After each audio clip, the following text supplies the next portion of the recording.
Good morning, everyone. Welcome to the Cutting Onions podcast, alongside literally on Zoom screen, my good friend Miles Gift and co-host of the Good podcast morning. for the last 3 or 4 years. Good morning, Miles. And so good to be back with y'all. And I know we've had a couple really great episodes the last few, and really appreciate all the comments on those. And we love seeing that, and thank you for that. We are really excited to get back into the swing of things here. In fact, we were just talking off podcast about how we are approaching, Miles, the century mark on this little podcast, this little labor of love. And What a journey.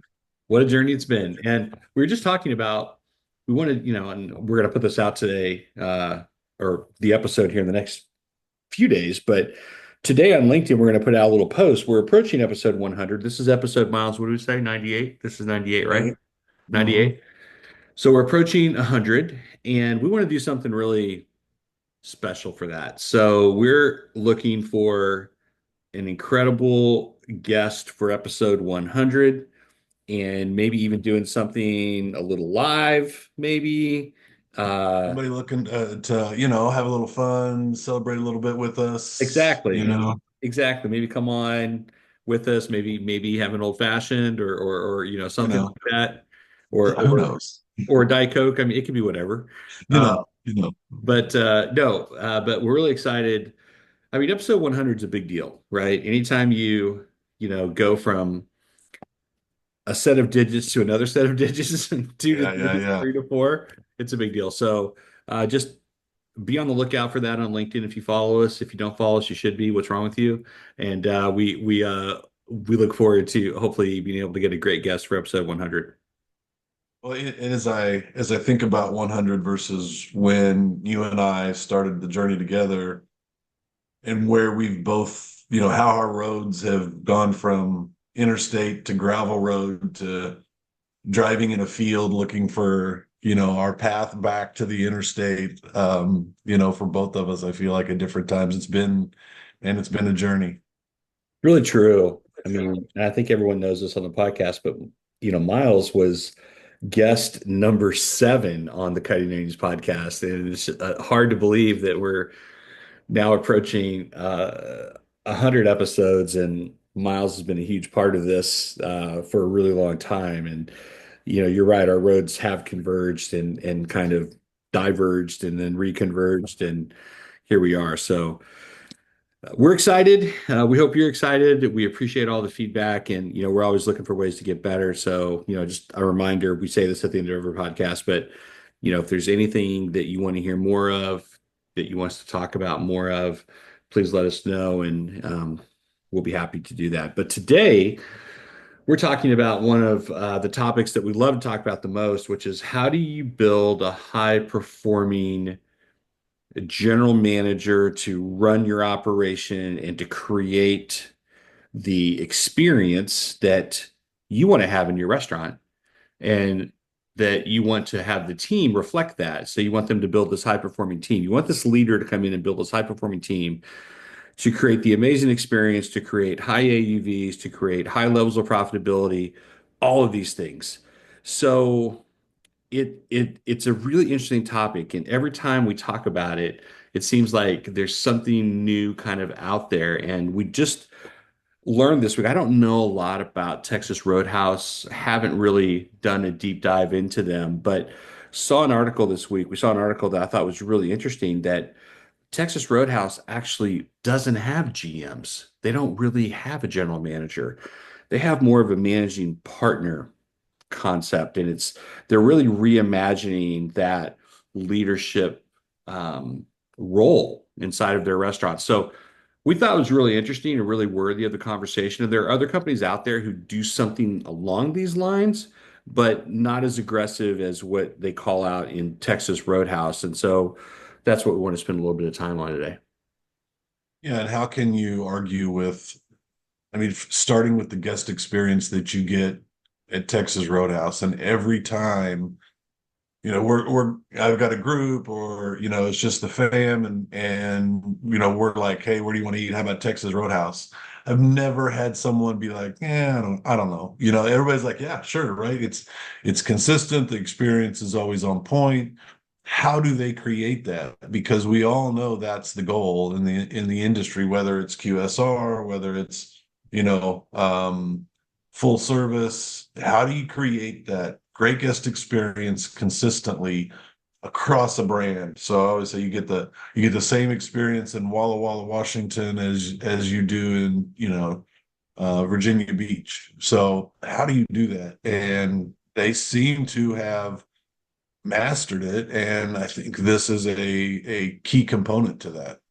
Absolutely. I mean, and really credit to the Instagram account owner.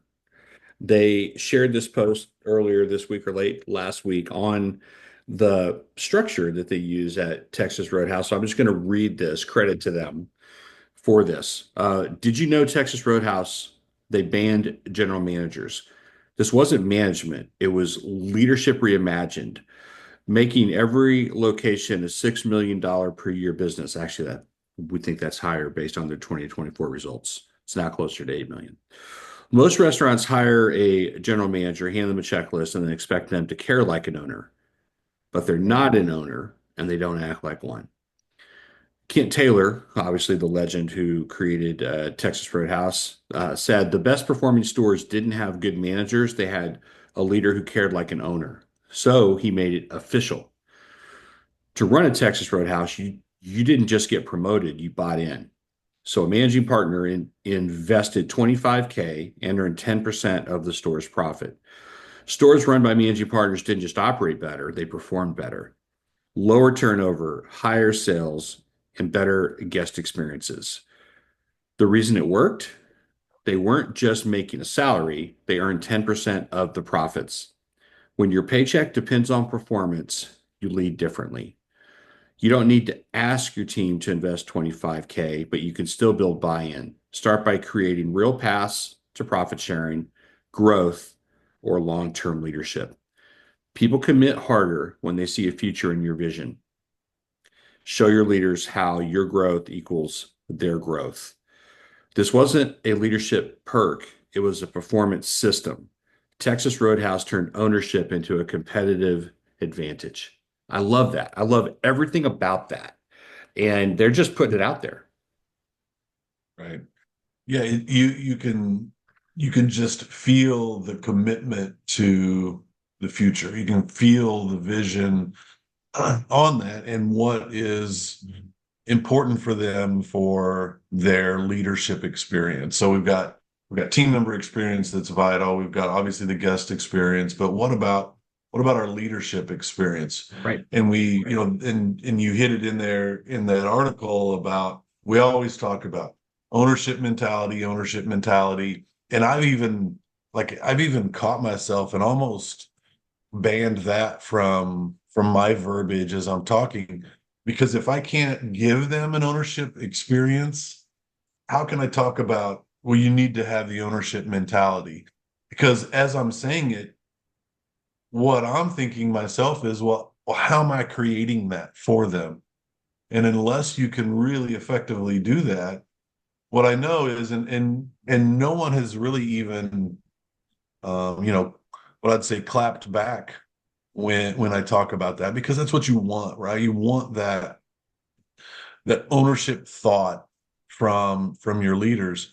No one has really clapped back and said, okay, I can give you that, but how can you give that to me? How can you generate that feeling in me? And that's what we need to do, right? Exactly. And we were doing some research earlier off podcast, and the reason why this really resonates is because we all know that this is a high turnover industry. The restaurant industry is incredibly high turnover, and we believe that at no position is it more evident and felt greater than at the role of the GM. So we did a little bit of research. Miles, you want to run through some of the information that we talked about and just kind of like just kind of highlight when you hear these numbers and just think about the impact that it has not only on the experience for the guest, but the experience for the team member as well. But yeah, so one of the things that we kind of looked up was 2025. What does it cost to replace a QSR GM. And what we found was, on average, probably about $15,000 to replace a QSR GM. So when you think about that cost, in lost efficiency, and that's just taking into account, um, the effects of that GM. Then how does that, for me, then I start thinking about what's that? You throw a rock in a lake and the ripples. How does that affect your people? What does that then turn into? More cost because Yep. you have turnover at the shift leader level, the cashier level, the cook level, and that cost I think continues to escalate depending on where you're at with bench and how quickly can you replace them, who do you replace them with, how long does it last. I think that number can even grow higher in some cases, and it it's one of those problems when you think about. So then I started to think about, okay, for me personally, that cost, how can it cost us, um, through our planning and vision to eliminate that? And so when you think about, for me, when I think about GM compensation, and so I just chose $5,000 as increased salary or increased compensation for a year.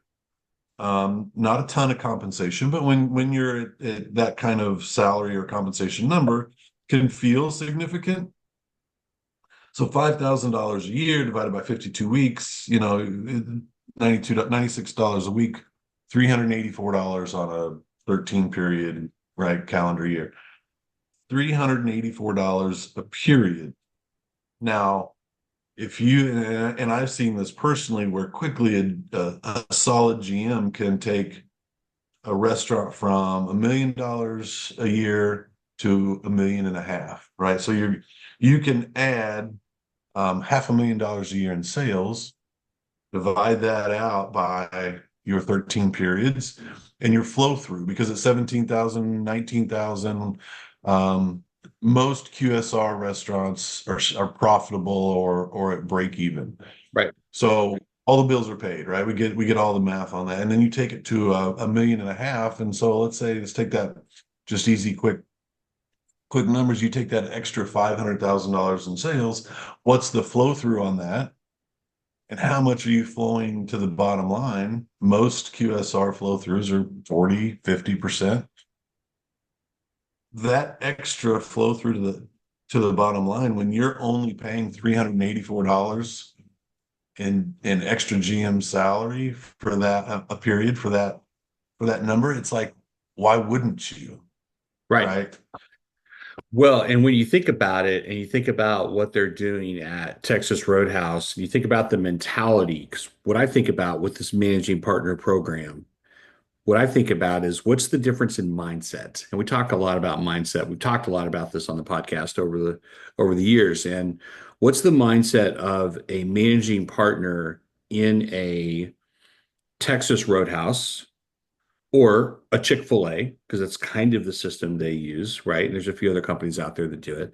So what's the difference between a regular GM mindset and a managing partner mindset? So, kind of talk about that for a minute, Miles. Like, what do you think that looks like? Well, for me, I think it goes back to, I'm going to take it just a step back and thinking about how this could be implemented or at least thought about, because not everybody's going to be able to do this exact thing, right? On, the managing partner program, but I think it can help us at least reevaluate our compensation or what we're doing, whether it's even a small franchise group or people that are leading potentially, small franchisor organizations.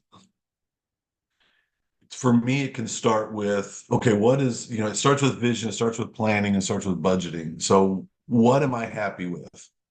So how I see it being able to be implemented with what we're able to do is, when I write my budget, and let's throw out some numbers. Let's say I budget for a restaurant, um, that there, I want them to be use the $1.5 million AUV this year. Right. That's our goal. That's our stretch goal. And here's my EBITDA number that I would be really happy with, and that I want that restaurant to achieve. So let's say the GM comes in and achieves a $2 million sales number and an EBITDA that's 30% higher than what I did a budget for 2026. Why should I, if I was thrilled with the number that I budgeted and they far exceeded that, why should I or could I not share that percent, that extra money with our leadership? And I think that's how it could be thought about and how it could be implemented. So I turned that into, if I rolled that out or some version of that to our leadership program or leadership team, and I said, look, here's what we want to achieve. Here's my expectation for 2026. If you go above and beyond, if you treat this as like you're an owner, you can you can reap the benefits of that. And I think that turns that into what we're looking at. And if you don't achieve it, look, you almost feel like an owner because you get nothing, right? Right. But you do that every day and you focus on the things and you're a high achiever, you get piece of the pie. And there's no pie to get a piece of if you don't achieve that. And I think that's how it's self-funded, right? And so I think that's where we can turn, a QSR GM and a leadership team into feeling like they're an owner, and it changes how they go about their day every day because they know there's something in it for them at the end of the year if they treat it like they own it. That's right. One of the things I think is really interesting about this whole idea and this whole concept is that you start to look at everything differently. You start to look at the people you hire differently. You start to look at Mhm. the way you train differently. You start to look at the way you onboard differently. Everything has more of a sense of urgency around it when you have more of that managing partner mindset versus a general manager mindset. Now, we've talked about this and we certainly believe this at Chipotle, and I believe it now that the GM is the most important person in a restaurant. Totally believe that. And I believe that even more if that GM is also sharing in the profits, if they're if they're in more of a managing partner type structure. And I think what you're saying, Miles, is exactly right. Like when you know that there's something in it for you beyond the paycheck, you also start to think about what's in it for your team as well. And that changes everything and then influences the culture, influences where you're setting the tone and direction for your restaurant, where you're going, how you're going to get there, how you communicate that, how you tell that story internally. I think that really changes everything for you when you have more of that managing partner mentality. Well, and I think it's got to be a win-win for everybody, and that's why I think it's in our world. It's if you do it off of budget, because I don't think you can blindly just say 10% of the bottom line, right? In our world, because let's say our budget again is a 15% EBITDA number, and we achieve 12. I don't think people should be rewarded with this type of compensation on a 12% number when 15% was budget, but give me 18%. Why should I not? Right? Like there's the windfall. Yeah, no, absolutely. Absolutely. So I think and this really, is kind of leading us, I think, down a path is we should definitely find someone from Texas Roadhouse to get on the call to talk about this because it would be great to get some insider information on how it's working and what they're experiencing. We see the numbers and everyone can Yeah.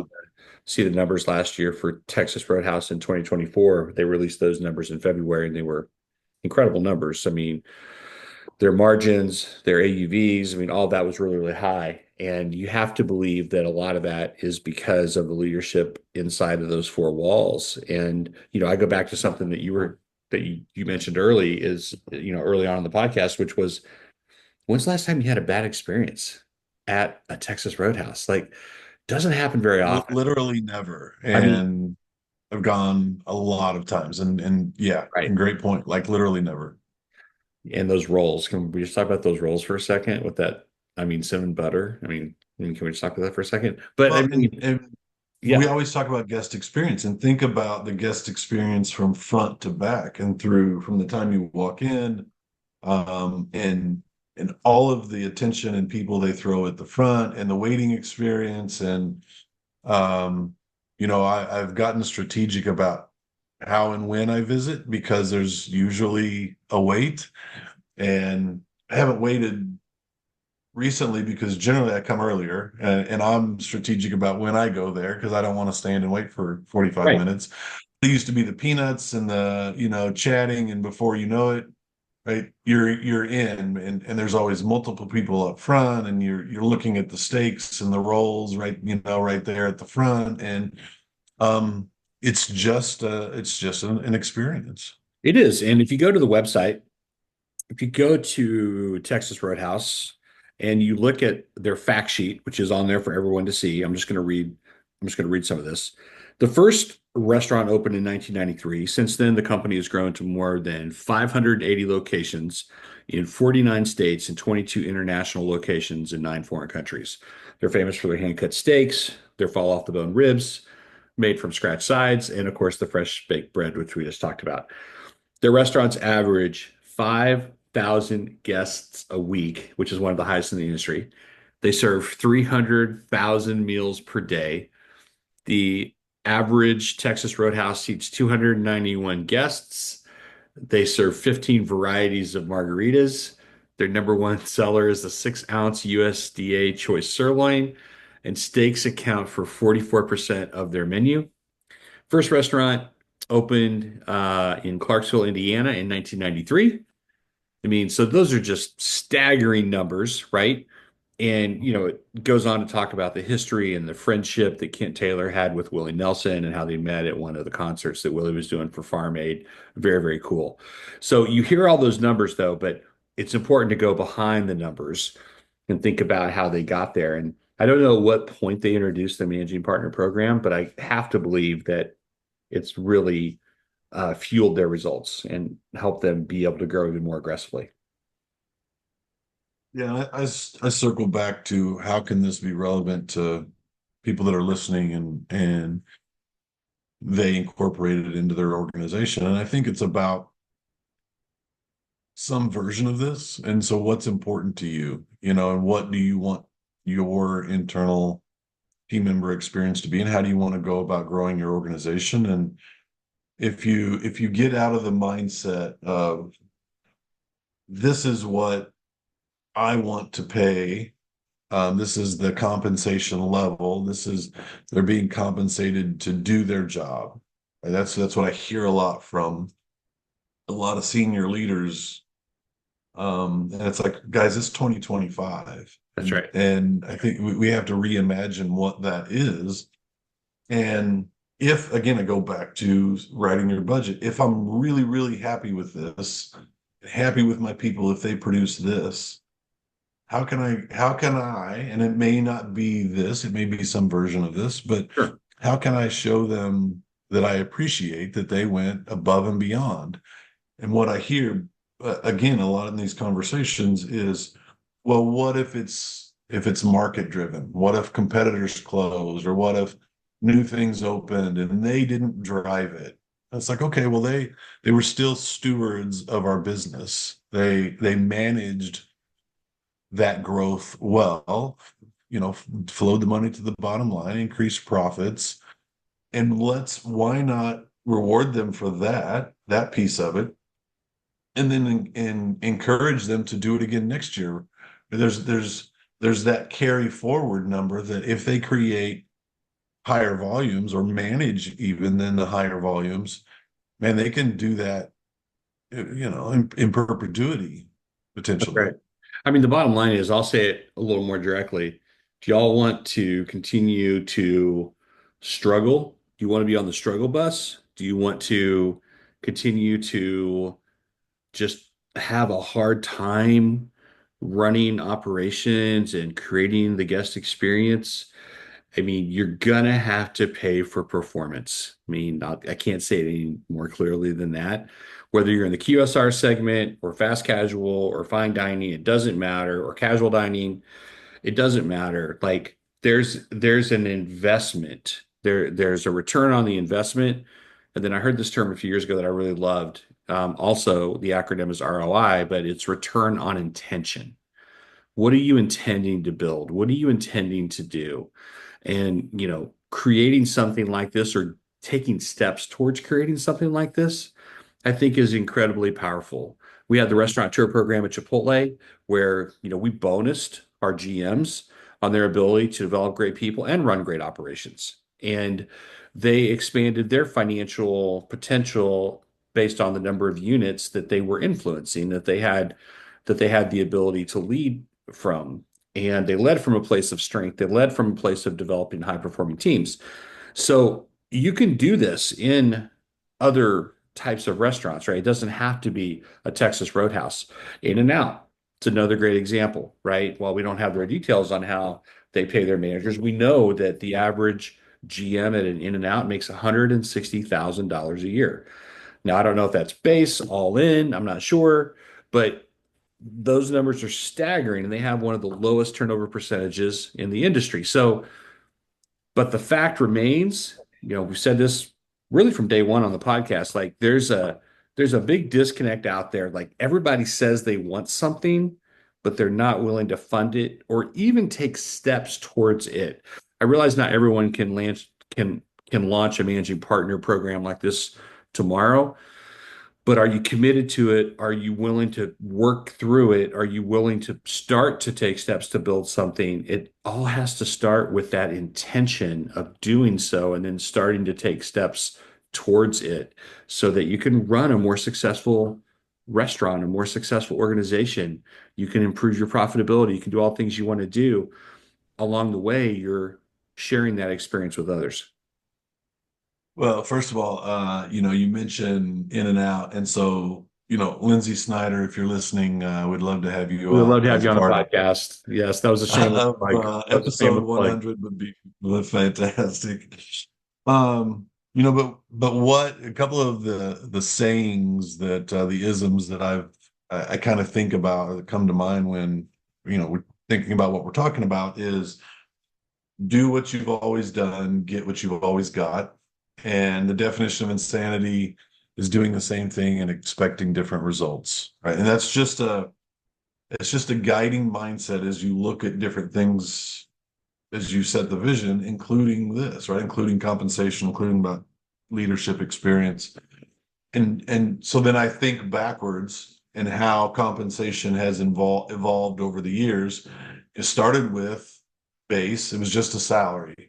And then you started thinking about total compensation, and as we progressed and bonus and different things as the industry progressed. And I think this is probably a viable next step to the evolution of compensation in how we create leadership experience. And everybody's going to have to, I think, get on board or at least the leaders of this experience will jump on board and maybe embrace some version of this faster than others. I agree.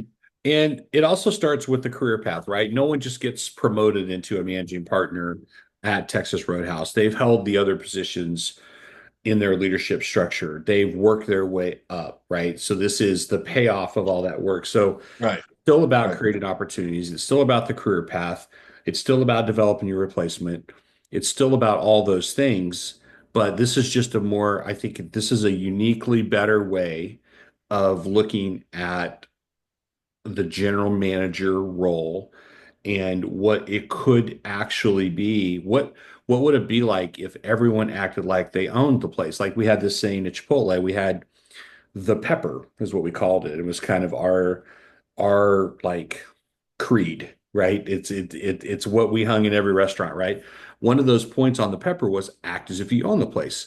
So when we created the restaurateur program, we put our money where our mouth was, and we actually made that a part of the GM role. We didn't call them a managing partner, but they actually got to share in the results from their restaurant beyond just a normal bonus plan and a base salary. So So still about career path, still about creating opportunities for others, but this I think is truly a uniquely better way to look at your operation. And when you think about a Chick-fil-A who uses, I think theirs is technically like a joint venture partner, but same sort of thing. And you think about AUV's at Chick-fil-A, also north of $8 million.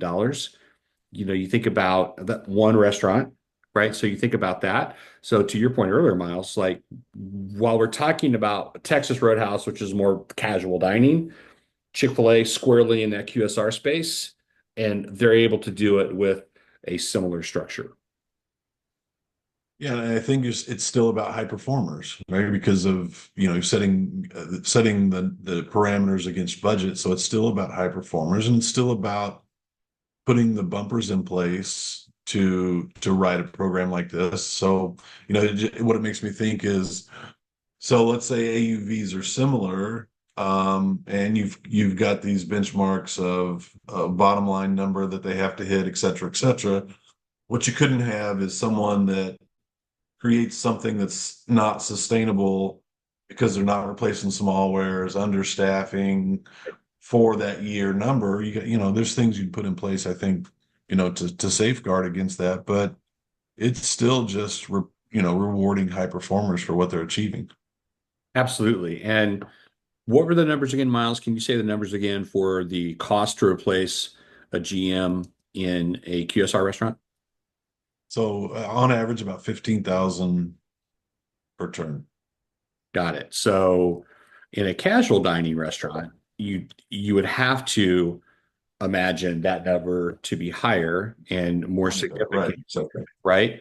And it is. And so the cost of replacing a GM in a casual dining restaurant costs between 15 and $50,000, depending on things like training and how long it takes to fill the role, right? So, but kind of the breakdown of those costs are recruitment, onboarding and training, low productivity and performance impact, turnover impact on the team, which is always, always huge. And, as you mentioned, I think you mentioned this off the podcast, but I love the analogy. You talked about the ripple effect and, what happens. And, if we believe, and we do, that the GM is the most important role, they're kind of the linchpin of the whole operation.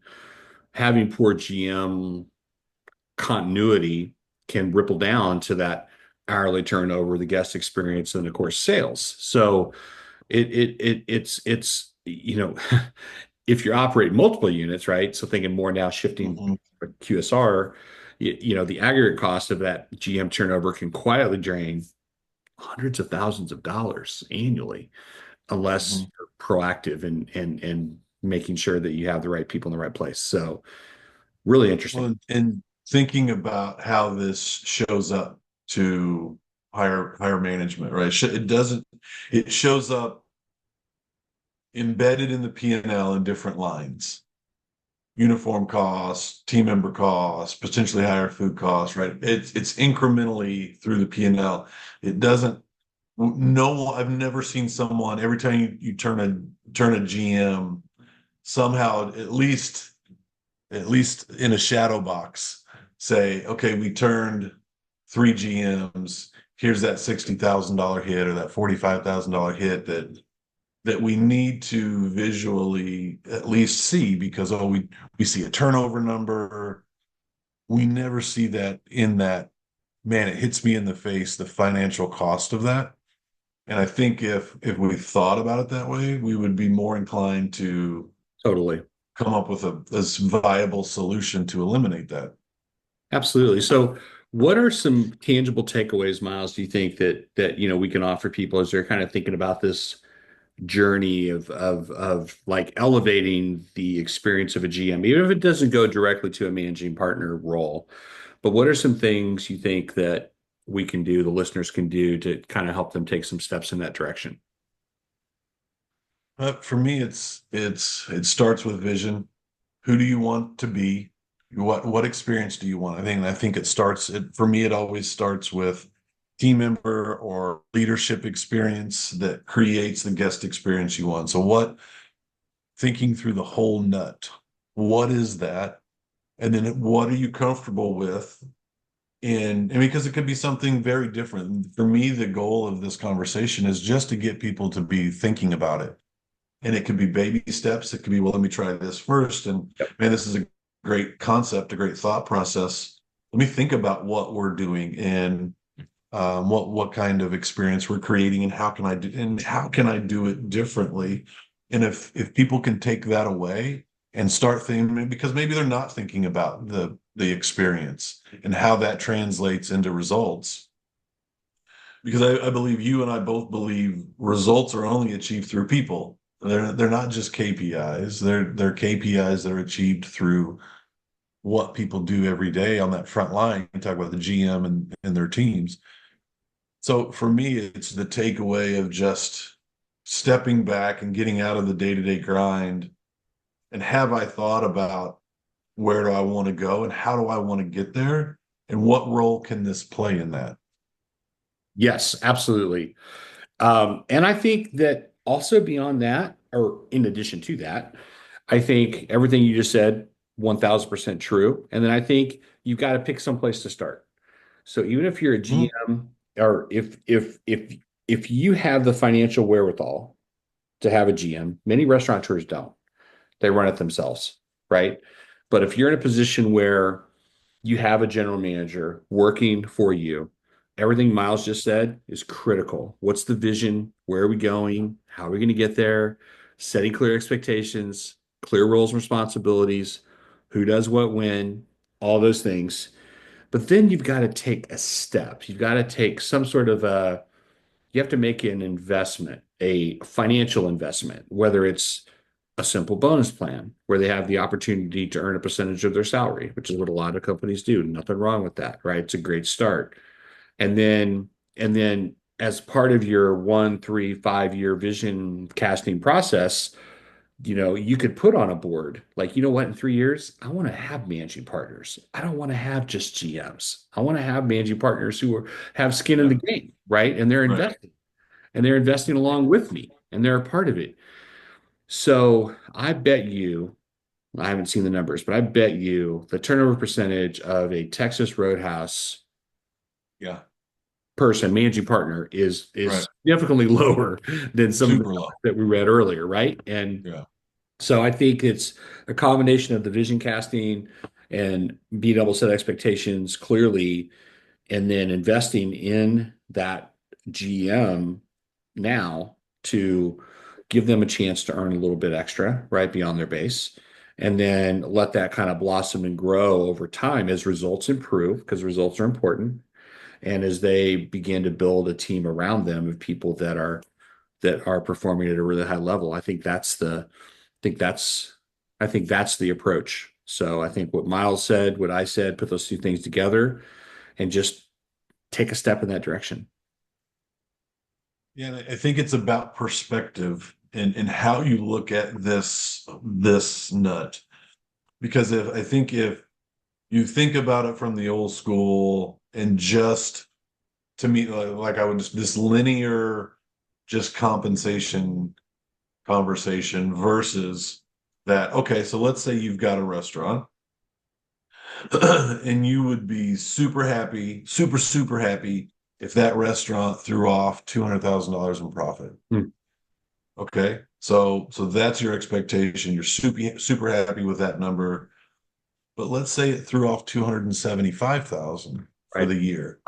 You're super happy, right? And then when you think about that number, if your number is a 10% sharing number, let's say, so you throw off an extra 75,000, you're going to share 7,000 of that number that you were Yep. super happy with, right? Like, do you see how the perspective of Well, and it's you a compensation number changes versus and where you went this is right at? where I was going. You went right where I was going. Let's just say that, let's use real examples because we have real numbers. We know what the managing partner program pays at Texas Roadhouse. So let's say that a managing partner earns a base, just for easy math. Let's say they earn a base of 100 grand a year. We know that based on the 2024 reporting from Texas Roadhouse, their margins last year, just easy math, were 18%. All right. Miles, their AUV, what did we say it was? Well, we'll just use their example here of, Yeah. 6 million. Though So we think it's closer to 8. we think it's closer to 8, but we'll use their math Yeah. of 6%. And or I'm sorry, of 6 million. 6 million. So Yeah. Miles, run the quick math, run the quick numbers. Oh shit, you're gonna challenge me on I a am. I am. Thursday morning. I am. So what'd you say, 18%? 18% So a margin. million, call it 1.1. Okay. So 10%, 110,000. All right. Like, 210. Yeah, no, that's right. $210,000. That's strong. yeah, and they can, I think, again, it's for people out there, for everyone else, it's probably some version of this, right? And Right. that's why I go back to it's got to be self-funded and they're at a different level of the evolution chain on compensation than people putting their toe into the water on this. I think it has to be self-funded for everyone to feel good about it and for it to be sustainable. And so that's why, for me, if sales are here, EBIT is here, and everybody's happy, but a GM or leadership team achieve this and it's way above or above what I would have been super happy with, why should I not or could I not share some of that? And I've personally been on why I'm a little bit passionate about this is because I've been on the side of it where I felt like they're going to take over an organization at one point that was literally kind of break even annually.